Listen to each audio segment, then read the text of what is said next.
This is Beach Talk Radio. Good morning, Mr. and Mrs. America, and all ships at sea. This is your captain speaking, Bean Gene.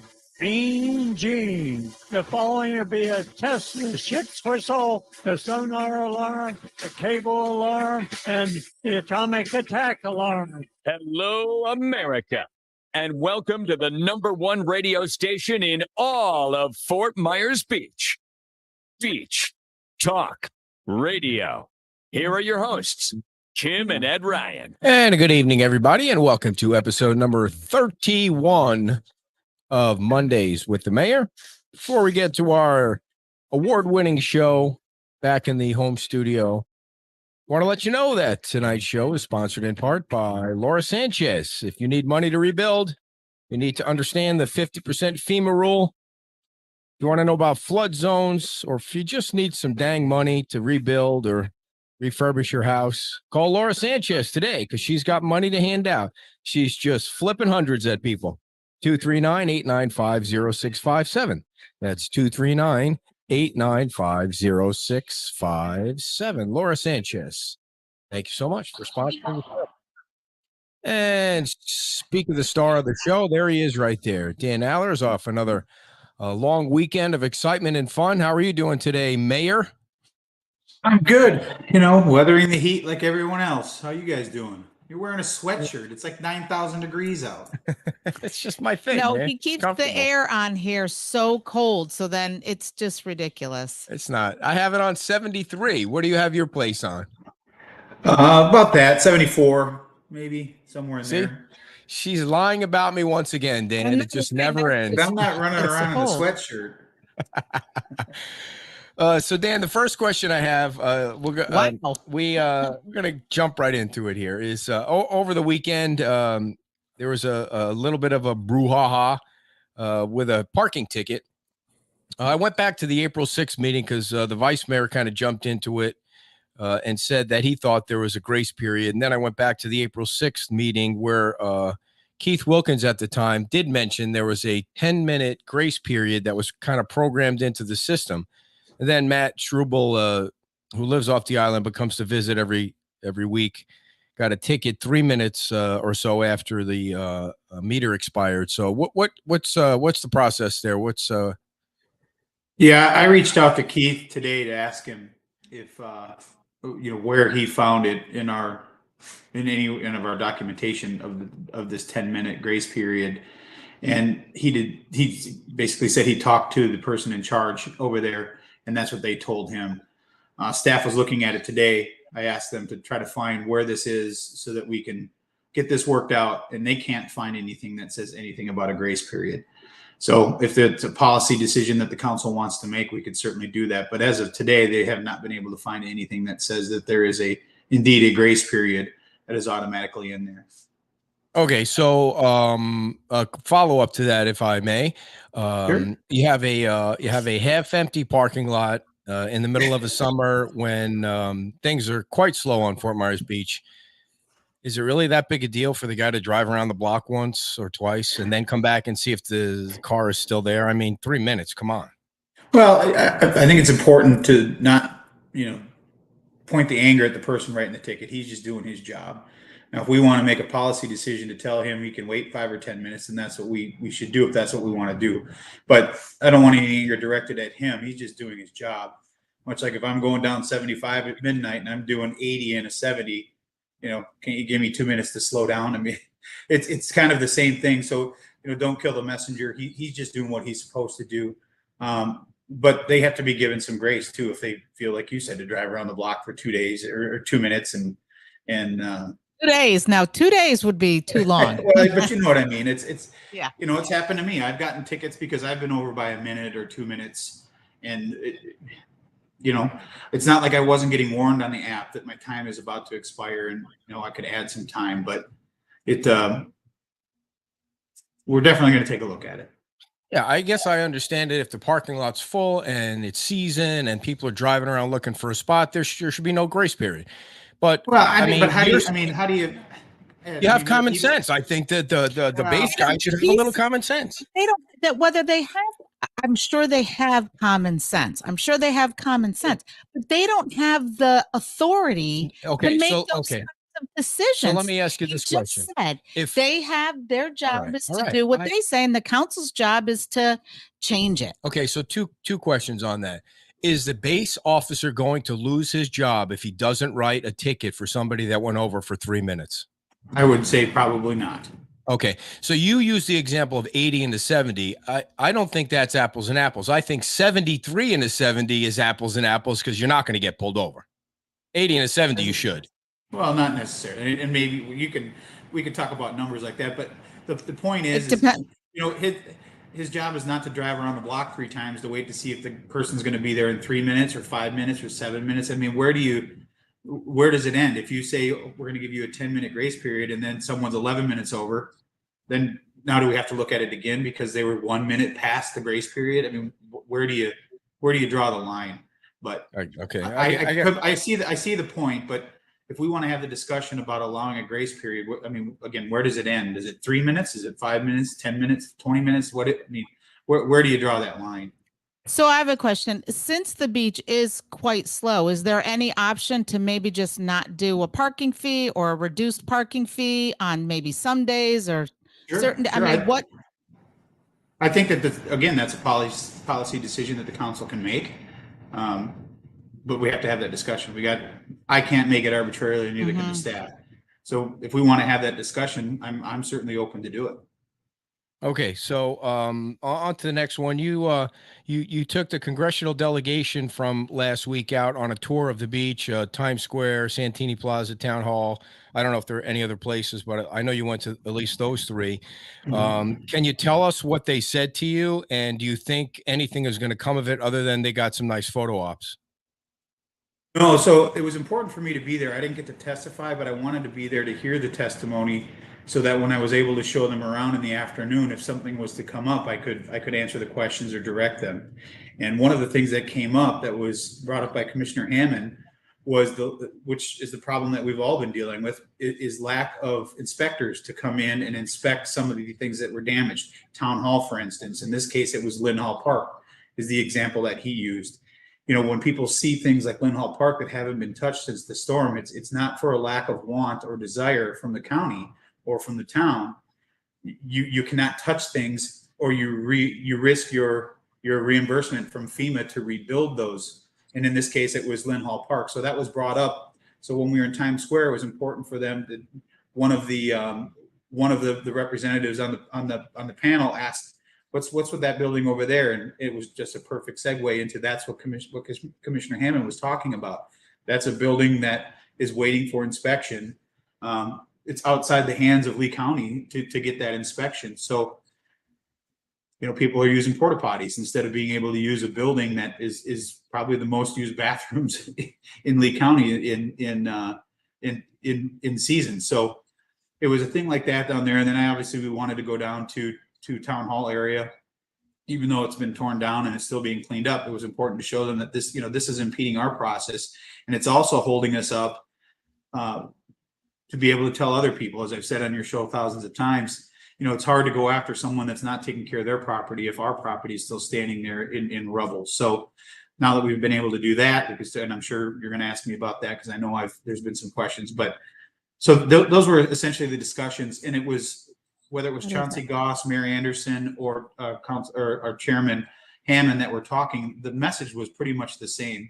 And I had the opportunity to meet the night before with Representative Sessions, who's the chair of that committee, along with Commissioner Hammond and Chauncey Goss. So I was able to, although it wasn't testimony, it was my ability to get out what was important that I thought Fort Myers Beach needed to be heard on.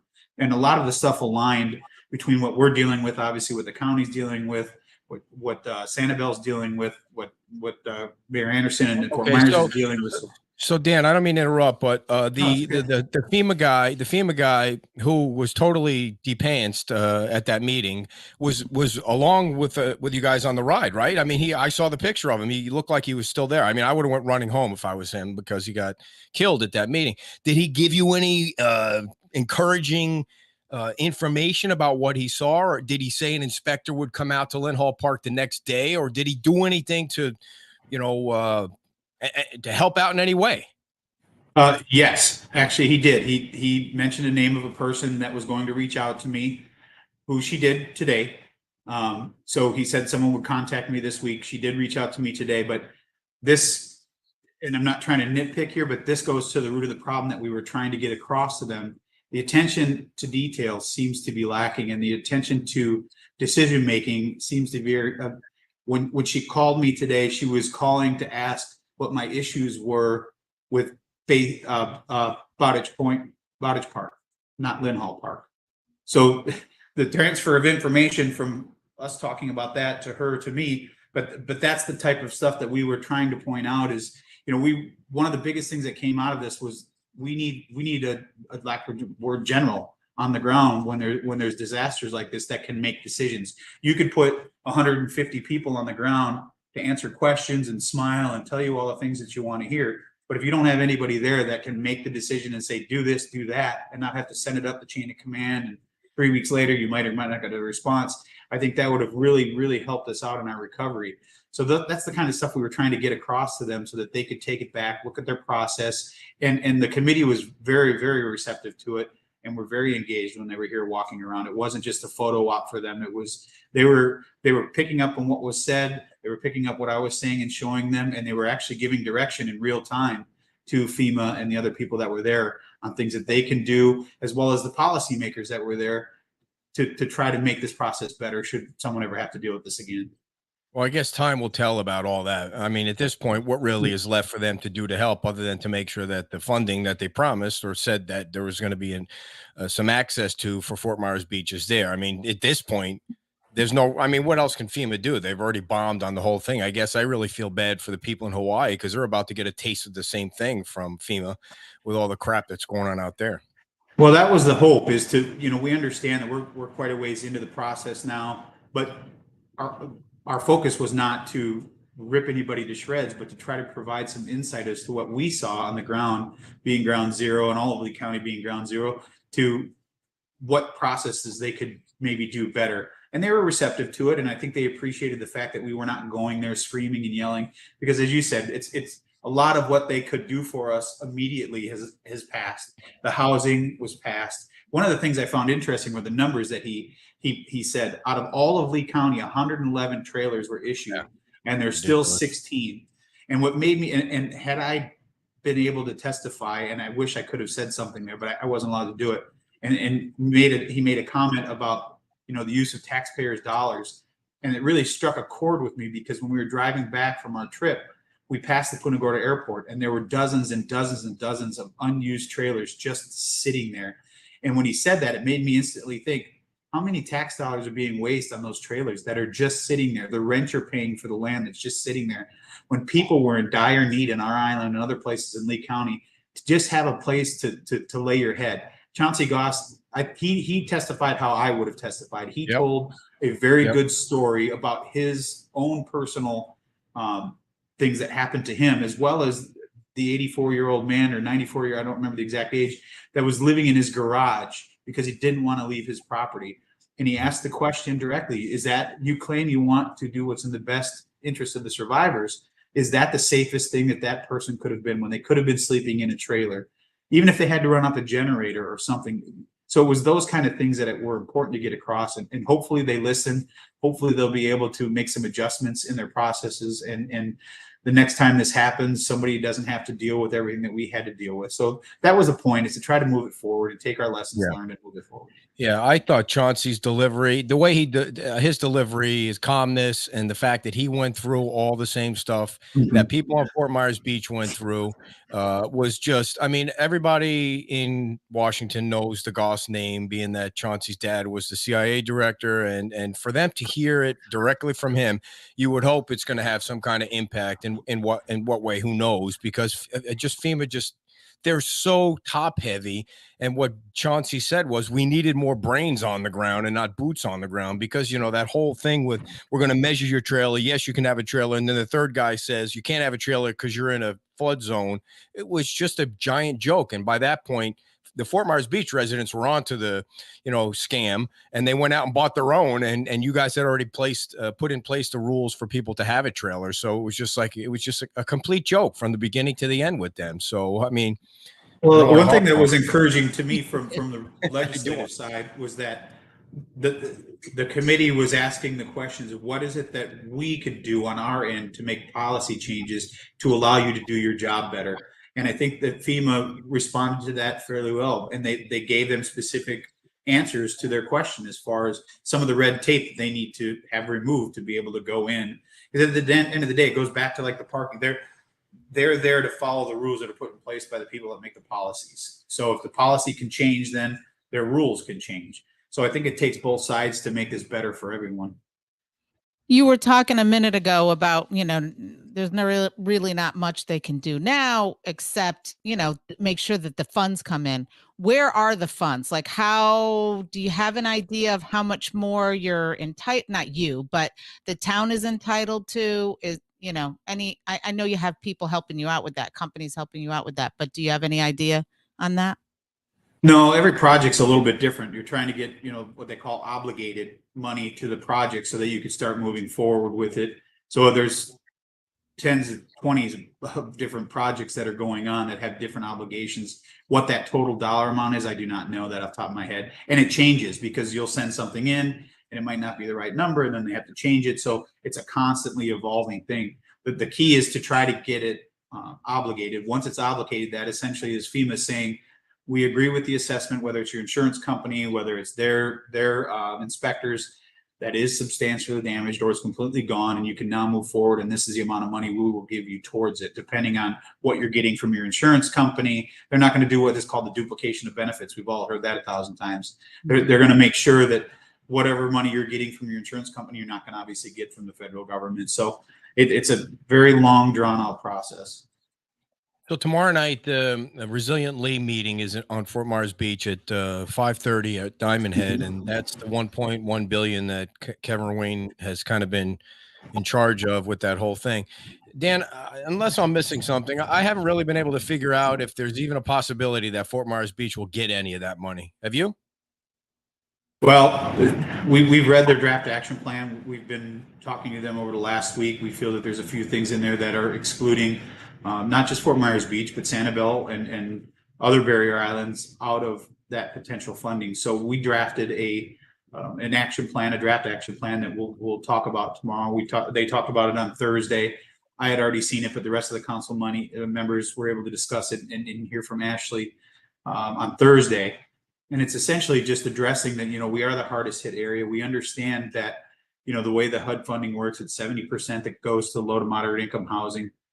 And we may not have that here, but we certainly have the people that employ the people that qualify for that low to medium income. So I guess, our view is we were the most impacted in as well as Sanibel. And for us to not have a clear path within that plan to delineate some of that money or to filter some of that money to us, we understand that a lot of our projects qualify for that through the LMI, but it's not put out there, in writing to say this is, a project, Times Square, for instance, or something like that.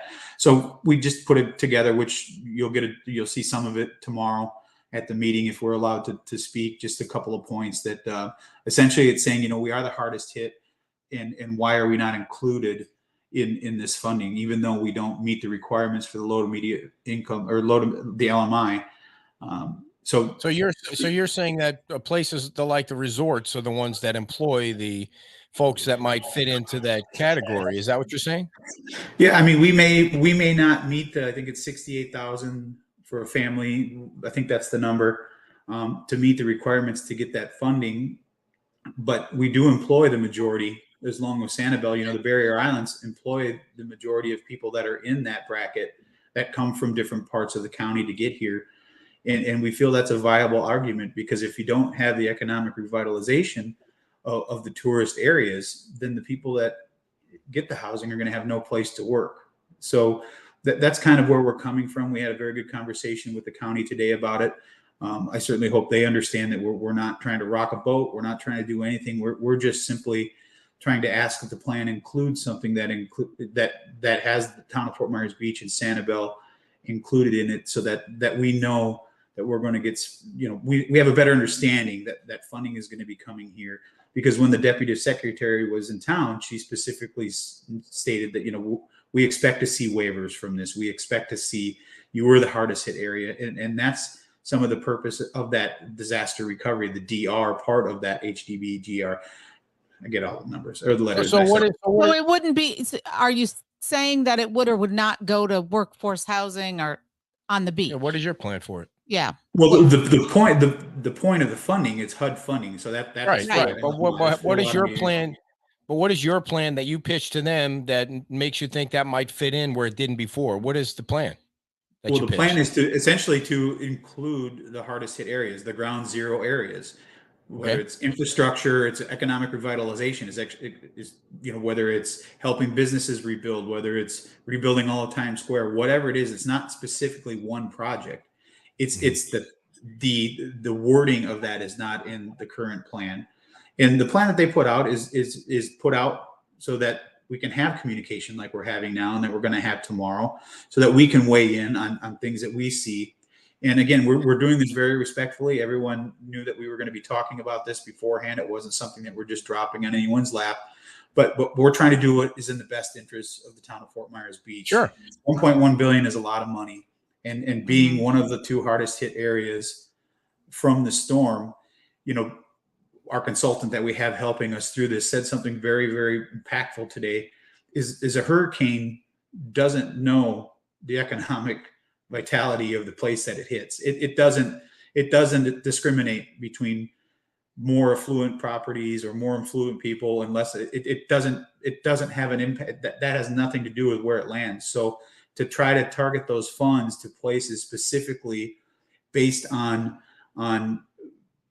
just simple numbers, I think you have to look at it a little bigger. At least our stance is that you have to look at it a little more globally and look at the places that were hit. They may not meet the requirements that HUD has laid out, but you have to make an argument in our case to say, we were the hardest hit. We are one of the people that send the majority of the funds into the tax, the TDC and the TDT funding. And we want to just be part of the plan. And we don't feel that the way the plan is currently written addresses that. So we're not talking specifics about Estero Boulevard or Times Square. We're talking in general about not having to, we're just asking to have more of that funding come to the places that really need it. So if the plan goes through the way it is presented now, in your opinion, does Fort Myers Beach get any money? Certainly not from the 70%. I know that there's an ability to get some of the, my understanding, and I am by no means an expert, but what's been explained to me is the way it's currently written, we would have a very difficult time, if any, the way it's written, to get any part of that 70%. And then we would have to be in line with everyone else for the remaining 30% of the infrastructure part of it. And, we don't feel that that's a good plan for us. And if we weren't speaking up and we were just sitting back and being idle, it would be a little maddening to me, because, we have to fight for what we believe is right. And we understand that there's a process that has to be followed, and the county is certainly doing that. And we're trying to follow in line with that, to do what we can do to make our voice heard. And they're listening. We had a good conversation with them today, and they're looking forward to us proposing whatever it is we're going to propose. And the discussions will go from there. So there is going to be some back and forth tomorrow night compared to the first meeting where there was none. I don't know. I have not been told if we will have a chance to speak or not. I just know that it's a public forum. So I don't know if it's going to be similar to the first time they were here, or if it's going to be completely different and we're going to have the ability to address them. I don't know for sure. So if unless someone listening has heard something different, I have not heard anything on how the format's going to be. So I guess if there is no public comment for the town tomorrow, that you guys would just have to submit that like everybody else is to submitting their public comment and see what happens. Because this whole month is just for the public comment, and then whatever the next phase is for them to get this in place is going to take place next. Yeah, well, we'll certainly make sure that they have it. Representative Donalds, or Congressman Donalds, he's had a copy. He put it into record at the hearing. Again, we've talked to I've talked to our commissioner Sandelli about it. I've talked to Representative Botana about it. So everybody's aware of it. They've seen the draft. Our draft could change, just like their draft is possibly going to change. So it was just basically a response to what we read. And I'm certain we're probably not going to be the only ones doing it. But somebody from the public could go and express those things. Not tomorrow night. Not tomorrow night. Not tomorrow night that I know. I mean, unless it's changed, they don't do that kind of thing. Well, and again, I don't know if it's going to be open for public comment. I don't know if it's just to give us an update as to what the action plan said. I guess we'll see. I shouldn't say no. I don't really know, but the first we'll one certainly be there. We'll certainly be there, with some bullet points ready to address what we're talking about right now. And then we'll submit it to them after the meeting in whatever format it has to be submitted. So Dan, you mentioned you said the word infrastructure, and it got me thinking. There's a portion, maybe this is too soon. There's a portion of Estero Boulevard where you kind of go around the turn, the long strip of Estero Boulevard until you get to the turn by where the bank was and where what's the name of that plaza there on the left? It's the plaza where the pancake guy was. What's the name of that plaza? Seagrape. That really looks like it's starting to get damaged already. Is that a concern for you at all, or does that look fine to you? I mean, it looks like it's starting to get torn up a little bit. What specific area? By the Seagrape, in front of the Seagrape, when you're kind of making that turn, it looks like it's turn, but there's a little curve through there. You're talking about the road itself or the buildings? Yeah, the road. I guess I haven't noticed anything too substantially that would draw concern to me, but I'll look at it a little closer tomorrow. I just wonder. It's a brand new road, and I know there was a major storm, but and Lee County's got a few other things to worry about. So on the topic of Lynn Hall. Oh my God. Yeah, go right ahead. Oh. So when you were talking before, you knew this question was kind of coming when you were talking about now that town hall's down. We have people asking, when is the town going to start enforcing, or the council enforcing action on the properties that are on the island that, appear to have not had anything done to them? And I know you said you were, not you personally, but the town staff was going to start reaching out to people to kind of be like, hey, where are you at? We need to have some kind of idea of what's going on. So is that going on, or where are you at with that? Yeah. So Becky, our attorney, has gotten a letter together. Sometime this week, they'll start going out. They're still compiling the names of properties that are substantially damaged and that are obviously a safety issue and that have to become, whether it's commercial or residential. So those letters will start going out. I talked to Andy about an hour before we got on here just to make sure that we were still on track to start getting those letters out this week. Okay, cool. So you done with that, or you have a follow-up that you would like to ask the mayor, or? Well, I guess the other thing would be, and we've talked about this, and I know it's hard to know the number, but will you then have an idea of the number of homes that kind of fall under that category? We don't have all those numbers yet of what's left. We had the numbers from right after the storm, which is 1,009 right in there somewhere, that were substantially damaged. How many of those are still standing? We don't have that exact number yet. It would be kind of cool. I don't know if it's even possible. Like if there was some kind of database that the community could go look at. We know there are some buildings like the Goods and that I think the tattoo place next door that are in the Ian Debris cleanup system, and they're just waiting their turn. It'd be kind of nice. So if people could just go in there and say, okay, these are the buildings that we know are in that system and they're going to get cleaned up. And then the other ones, I mean, I guess they could either be caught up in their insurance, but there are some that are just not being looked at right now. And how do you at what point do you start stepping on the pedal? I mean, even today, I think I shared with you the Island Breeze condo. The neighbors are getting pissed off because they won't cut the weeds. I mean, what's the threshold for where you make a call? Well, in talking to the attorney, she went through and looked, and she had made a reference to, I believe it's called the Unsafe Building Abatement Code. And we had something in place before the storm, which she said was good, which allows us to accelerate sending out this letter and getting people to come into compliance. Because there are people that are just leaving their property abandoned for whatever reason, because they don't want to, they don't have the money, whatever the reason is. But we're at a point where we have to start sending this out and saying, people are taking care of their properties. It's now becoming very unsafe. and we have to get this taken care of. So we're going to send out the letter. If they're in the programs, as you said, Ed, they can let us know that we have a better idea of where they're at. If they're waiting for insurance, can they give us proof of what they're waiting for? What's the documentation? But if there's people just not doing anything, it puts them on notice that we know you're not doing anything, and we're going to, as you said, put the pedal to the metal. Yeah, I don't know, Diane. I don't know if Dan knows. I don't that think either. Anybody knows how many letters. No letters have been No sent letters out. have gone out as of today, not yet. Okay. But they will and be the going town out this week. and the town is also starting to crack down on work without a permit. I saw on the magistrate's agenda, which is going to be in our newsletter tomorrow, that 3 properties are going to be on her agenda for work without a permit. So if you're doing work without a permit and you get caught, you are going to have to deal with that. Yeah. I mean, you got to have a permit to do work, and it's Yeah. you know. So speaking of permitting from last week, how do you think things are going a week later? Any improvement in what you're seeing? We had a very good meeting today, specifically about this, and talking with, trying to get some help. You know, you've heard me say we're working on bringing things internal. So we had a very good meeting today to try to bring in some more help, to bring it closer to home, so things aren't going over to Miami for review. As I think I told you before, I've seen some of the responses I may have been accidentally or purposely copied on to some of our residents, and I've chimed in, and I'm not very happy with the way the company that we're paying to do some of these reviews is replying to some of our residents. It's unprofessional. It's not the way that we want to do business here.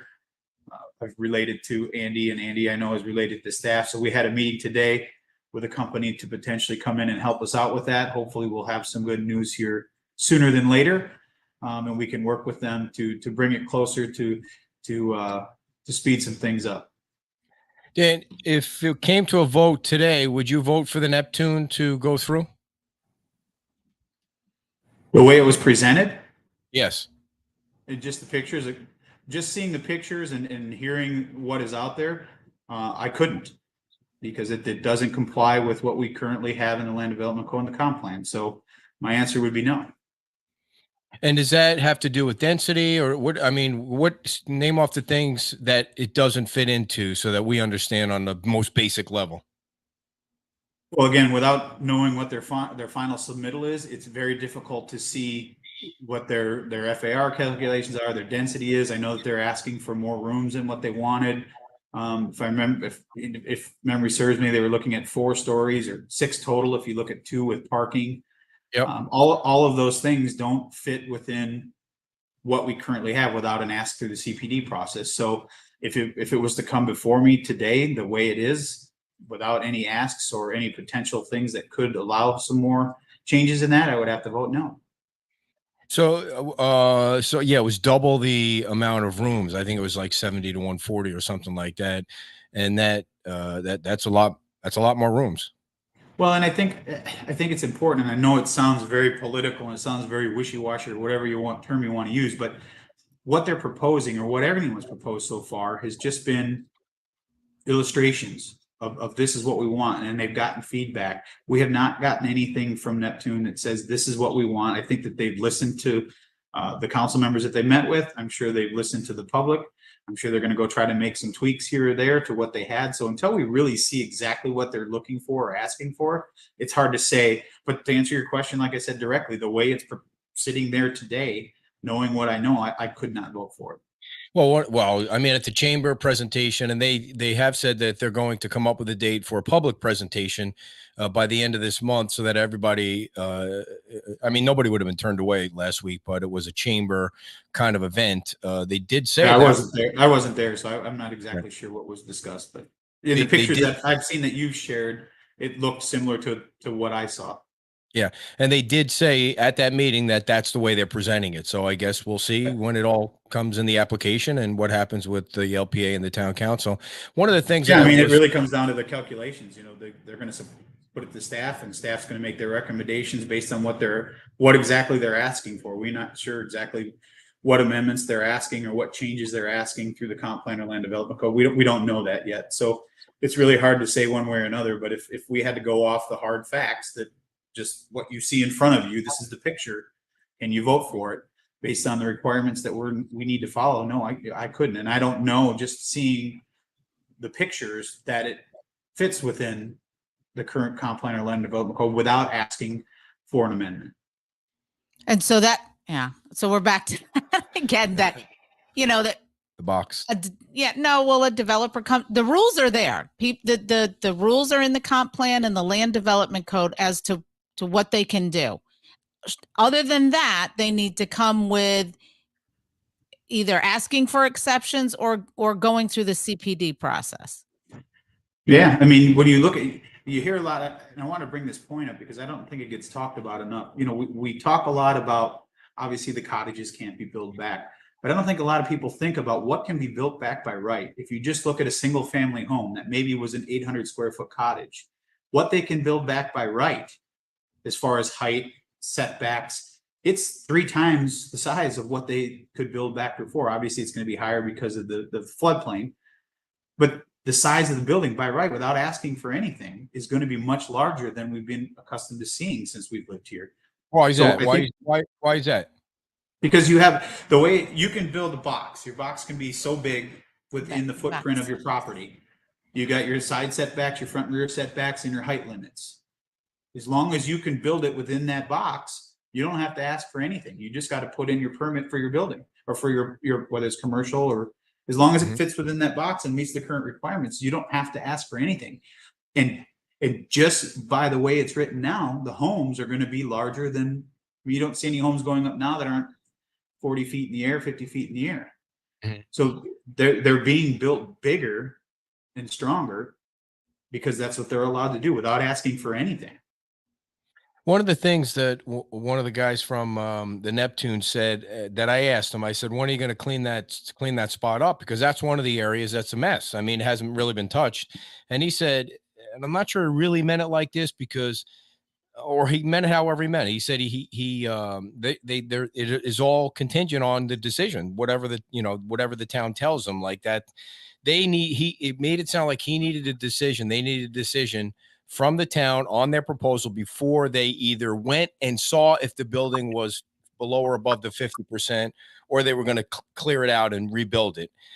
I mean, it seems like they should be cleaning it up one way or the other, don't you think? Well, my guess is they're probably going to receive one of those letters. Okay. So I certainly can't tell them what is in the best interest of them. And giving them an answer without seeing proposal is impossible. Right. So, right. I mean, again, that's their decision. It's not our decision. We'll make decisions that we have to make throughout the process based on the property, to protect the public, and they'll make decisions that make sense to them. And wherever it comes to a head is where it comes to a head. Gotcha. So the Bayside Park news is finally good. I mean, they're working on it. I saw some new looked like that tile around the outside was replaced either today or yesterday, and the turf was torn up. And Andy said to me today that their plan is still to be open by Labor Day, which is just great news. Yeah, I don't think everything will be completely done. We went down there today, Andy and I and Frankie, and took a look at it, and our staff was down there working on the top of the sitting wall. All the trees were out. They're working on the electrical stuff tomorrow, so they're making progress. There's a few things that won't be done by the time we open, like the shade that's over the stage. We can't get that in time, so that it's there, but there's a couple little holes in it. The sunshades are still good. One thing, if anybody's listening out there and is a painter, we're hoping, we had a discussion today, and it'd be an interesting question to hear from your listeners. When we looked at it, the structures that hold the sails that may or may not be able to get painted because we can't get a painter there in time. So if there's a painter out there that has time and is willing to come and help out with that, we'd certainly listen to that. But as I was looking at it, part of me thought for a quick second, maybe we just leave it that way. That's a reminder. Those poles are still structurally there, but you see the aftermath of what was piled up there from the hurricane. And is that something people want to see painted over, or is it something that they would like to keep there just as a reminder that we did go through this. It's not ugly by any stretch of the imagination. It's like anybody else that's got scuff walls on their, from their paint in their house. It's something like that. But so that might not be done unless we can find a painter that can do it. But it'd be interesting to see if the viewers and the listeners would like to if that makes sense or doesn't make sense. It was just something that literally popped in my head. But yeah, I'll put a poll. That's a possibility.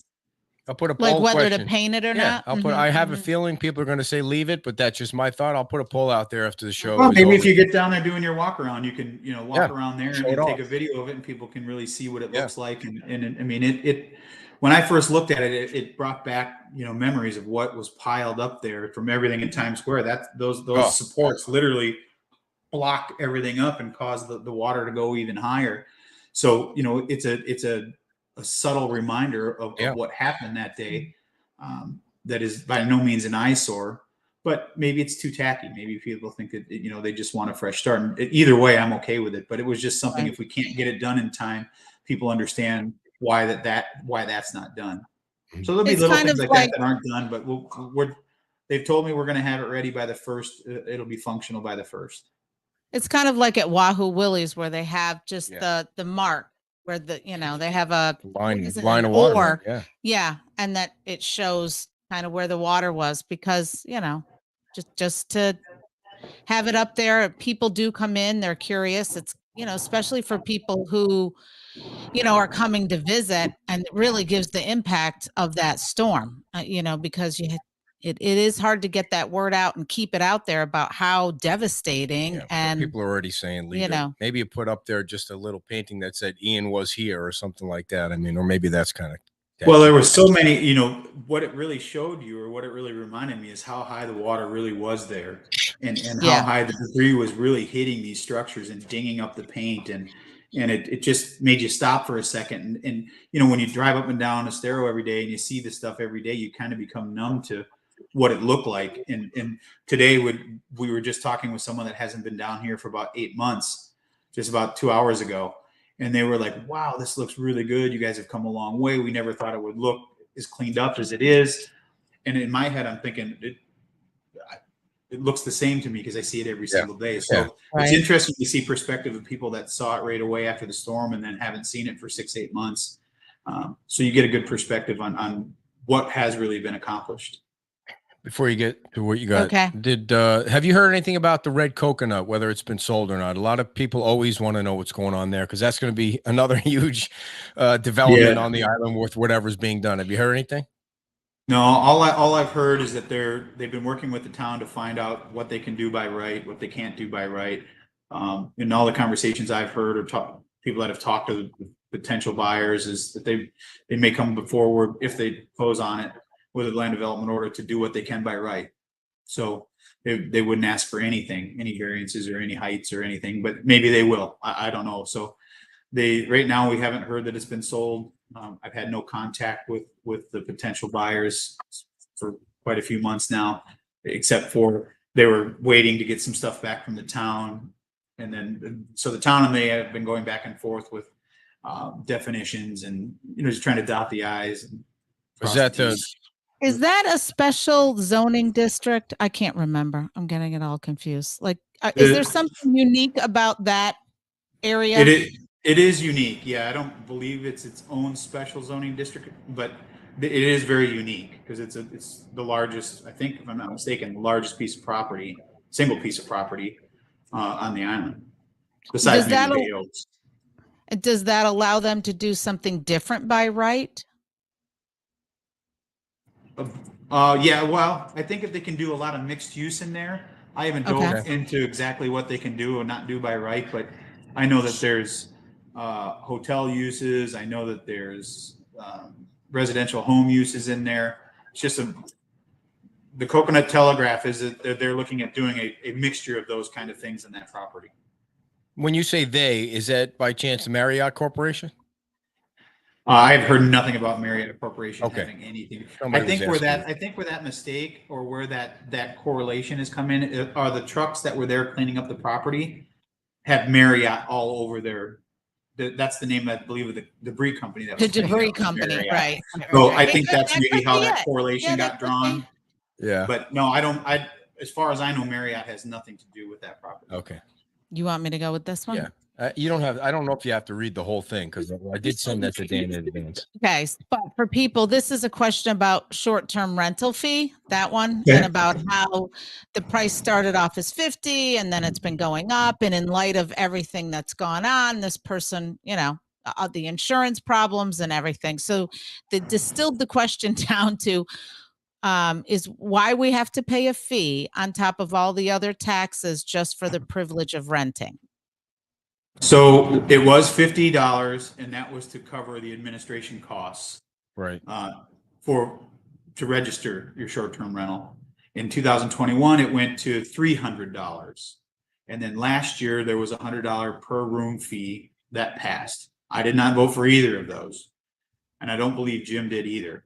But so it went from $50 to $300, and then the next year it added $100 per room. I believe it was the April 6th meeting or M&P meeting. I think you alluded to it earlier, Ed, where we gave direction that $100 fee is no longer. So right now it's currently $300 for the registration fee. And I believe people have asked me, well, where does that difference from the $50 that was, because I asked the question, when it was $50, that was covering the administrative costs to administer the license and do all the paperwork that you have to do. That's what it was there for. The additional cost was proposed to go towards, if I'm not mistaken, and I'm sure someone will chime in if I'm wrong, but was the additional revenue was going to go towards short-term or go to a workforce housing. Yeah. So $250 per the 300 is supposed to be set aside for workforce housing if that fee is actually being charged to people now. I'm sorry, I couldn't hear you. The water was running. Sorry, $250 of the $300 is supposed to be set aside in a specific fund for workforce housing. That's my understanding. Yeah, it may not be exactly $250 depending on what the administrative costs are to do that, but yes, that's the general concept. So the town is setting aside money to build workforce housing to do you know what I'm saying? Like, well, that was the argument that was brought up when it was proposed. It's like you're collecting the money, but there's no plan. Is that? Well, that was the argument, is we're collecting money without having a plan to use it, and that's why I voted. One of the reasons I voted against it, and as far as I know, there's still no plan to use that money. But yes, it's put aside, and I believe it'll be in the budget. I think they talked about it on Thursday. I wasn't there. I haven't gotten through the entire meeting, but I believe Joe covered part of that in his budget information that he put out there. So, everybody I've asked asked Anita to whoever on the council if they ever think workforce housing is going to be built on the island. They all say no. Until Andy came up with the idea, if you swap the land, the TOPS land with the fire department, that piece of property could possibly be used for workforce housing. I think the other example he gave was an Olympic-sized swimming pool, which were two things way on the end of the spectrum. I wonder if that's a possibility right there to build workforce housing right there, so close to the hotels, which is really what those hotels would need, and if that would fly in the community. Well, you have to have land to be able to do it. And sure. We certainly don't have the land to do it. Could land be acquired to do it? I don't know enough about the ins and outs of how workforce housing becomes a viable project between land and the developer. And I don't believe that the town needs to be in the rental business. Now, that doesn't mean I'm against workforce housing or affordable housing. I just don't think the town needs to be involved in that. But I think what Andy was alluding to, because he and I talk about this quite often, is if you could do the land swap and there was a way to come up with the magic amount of money to buy that piece of property, and maybe potentially if Chapel by the Sea decides they want to sell, if you could acquire those 3 pieces of property, now you would have something that you could possibly, and I've reached out to some friends of mine, and I've reached out to some developers who are in this space to figure out how it could work. Is it a possibility that, one entity could own the land and another entity comes in and builds it and maintains it and does all that? So I'm still trying to figure out how all that could possibly work, but you still, at the end of the day, have to come up with the money to be able to acquire the land. Couldn't you use that? Couldn't you make the could that be part of the pitch to the Resilient League for that HUD money? It most certainly could. Why don't you write that up? No, wait a second, Dan. You wouldn't need to buy the land because you'd have the tops land. If Andy's plan, his grand plan goes through, where you have town hall back at Bay Oaks, and you have that in one building for a community building, then you have that tops property that's just sitting there empty, unless you're going to build a swimming pool, right? Well, we don't know. One, there's a few things there. One, we don't know exactly where the town hall is going to be yet. There's a bunch of ideas out there. Two, we don't know if the land swap is going to happen or not happen. We're hopeful that it can, knowing the information. We haven't had a chance to talk with the fire district yet about making that swap.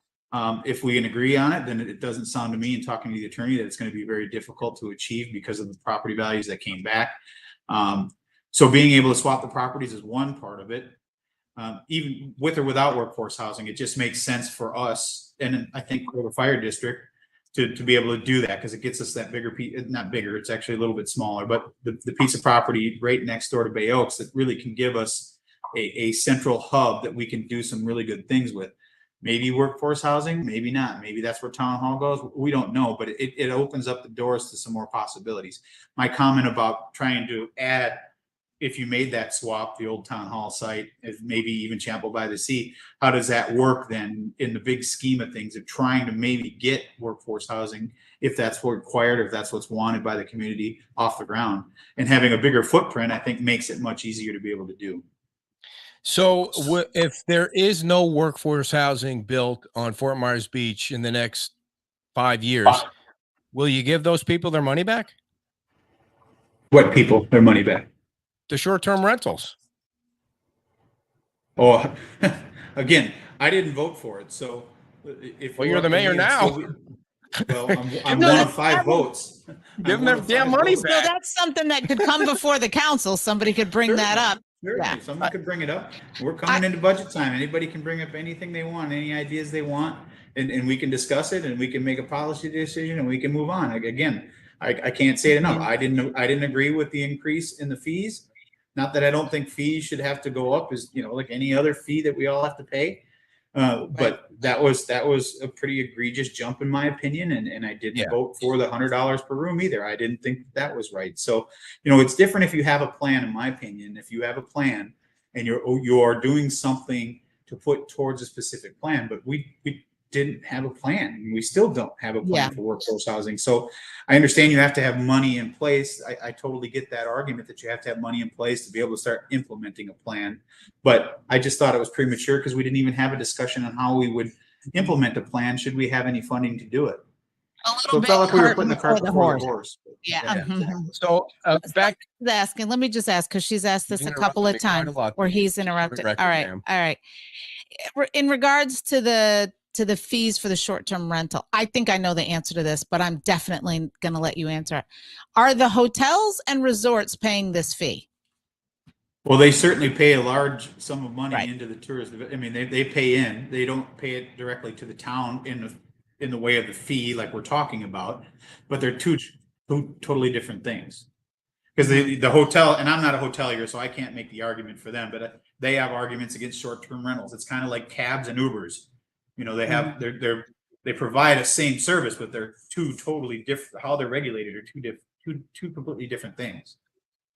And I believe hotels have to do much more as far as safety and cleaning that maybe they don't have to do as much. And I don't have a short-term rental and I don't have a hotel, so I can't speak into what they have to do. But I know they're two completely different things. And I try to always use the cab companies and Uber as a good example, or the cabs that like you pick up at RSW versus Uber. They're how they are regulated are two different things. So just one last question on this $300. Maybe it should be $100 and not 75, because like you said, sometimes fees need to go up, and I understand that. But don't you? I'm not sure I'm not sure who Hula Shack is. Yeah, I think I said no. The answer is no. I don't believe that they're paying the $300 fee for a short-term rental fee to the town. Right. So to finish up my question, doesn't it kind of make common sense now to just say, listen, we don't have a plan for workforce housing. A lot of people have said it'll never happen on Fort Myers Beach. Maybe we should not collect that money until we have some sort of a plan. We're kind of taking money from people for no reason. Well- you're not going to get any argument from me. All right. No, you're kind I of. would like to make that in the form of a motion, Mr. Mayor. No, I go back to that $50 fee was there as an administrative fee, and it has turned into a revenue generating stream for something else. And if we want to do that, then we should be transparent and upfront that this is the plan we plan to do, and this is what the money's going to go for, and then we let the public speak as to whether they want to agree to it or not, and then make our decision. But I don't think that that's the process those two fee increases went through, and again, that's why I opposed them. Yeah. So we didn't even let you do any updates at the beginning. Did we miss anything that you want to make sure the masses know about? Yeah, there's a few things. So today we found out that the Major League Baseball and Scott's are planning the groundbreaking on August 28th for the Little League field. That I went over there today, and by looking at it, you wouldn't think that's at all possible, but they say that's the target date they're shooting for. I do want to thank Jason Clark from ICS Materials. They're the ones that are doing the beach renourishment, the company. They have donated all their equipment and their time to.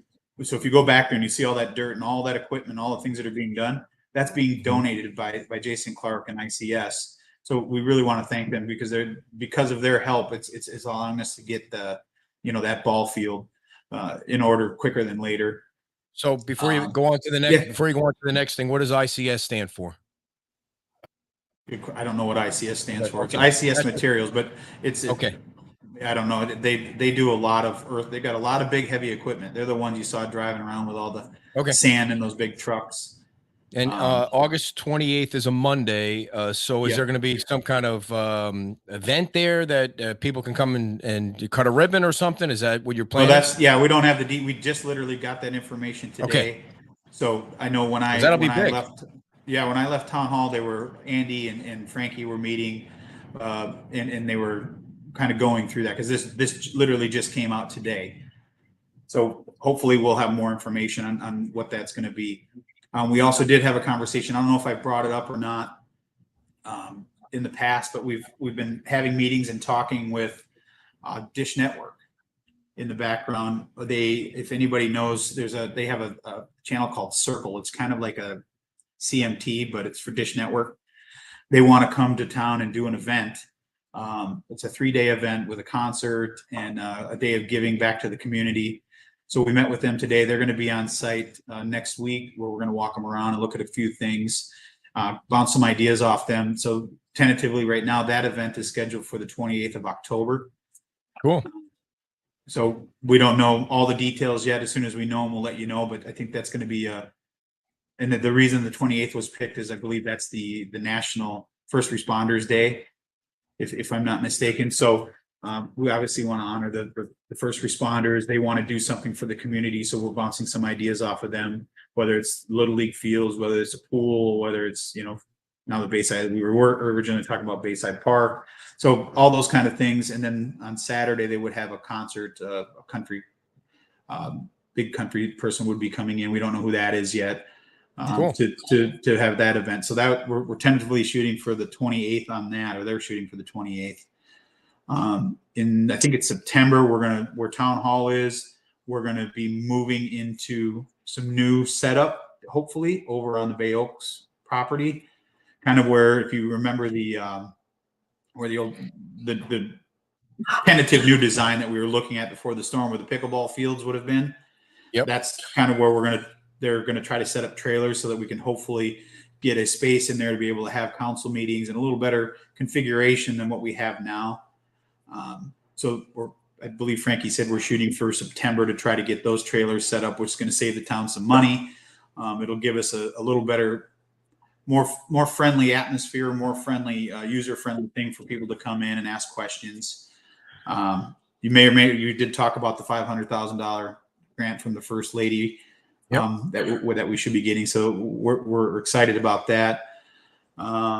That's the First Lady of Florida, not the First Florida. Lady. Sorry. Yeah. Sorry. So those are the big things. Just some permit numbers, because I know people like to hear about that. In the process currently, there's 1,324 permits that are currently in the process, different degrees. Some are waiting on payment, some are waiting on fire, some are waiting for resubmittal, but there's 1,324 moving throughout the system as we speak. But those are kind of the 10,000 foot view things that are kind of going on that we learned about in the last week. Sweet. All right, Dan, I think that's good. We're right at 6:59. We'll give you a 1 minute early release today, and we will see you tomorrow One night. minute. Oh, No, somebody made the point, and it is a good point, because we start throwing around these terms, and there is a difference, especially with funding, when you're talking about workforce housing, affordable housing, low income housing. Sure. So that HUD money, in fact, that may be a sticky wicket for what the income levels have to be. So that it may or may not be something that could be worked out, because it is different. Workforce housing, affordable housing, all of those. And we're done. Well, that's it. That's all the questions you got. Well, That's yeah. it. Yeah, We we're had some still a little long-winded jet ones. lagged. We still have some long Little winded jet ones, lag. but And I will say, I don't know if you saw it, but somebody, and many more than one, but somebody tonight thanked you for calling in. I think that was, Cool. impressed a Good lot stuff, of people. They really felt that was a very nice gesture to call in on Saturday when we were up there. So thank you for Thanks. that. Yep.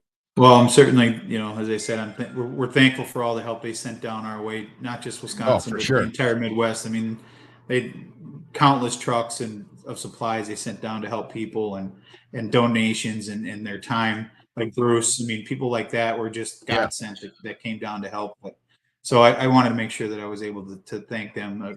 Sorry I couldn't be there in person, but hopefully the message came across. All right, Mayor, we'll see you tomorrow night at Diamond Head, 5:30. You got it. See you then. All right. Thanks again to Mayor Dan Allers for episode number 31. Before we let you go, I do have a reminder about the 5K I want to shoot at you. What's going on out there? Is there something? Amazon? More Amazon? Yes, God. Yes. Alex King and Current Coastal Realty. If you need to buy or sell your house, Alex is the man to call. 50% rule. He knows what to do. Building solutions. He knows what to do. Elevate or not, you can call Alex. He has all the answers. You know what? He's got an office on Lover's Lane. That's the street you always want to live on when you are in a small town. Lover's Lane. Days. He lives he works in a 3-story yellow building on Lover's Lane. He lives and owns right here on the island. The King family has been here since 1958. And of course, the King Family Foundation is giving a lot of money away all year long, over $250,000. There's probably more than that in the past 2 years. Alex at currentcoastalrealty.com, 239-849-3663.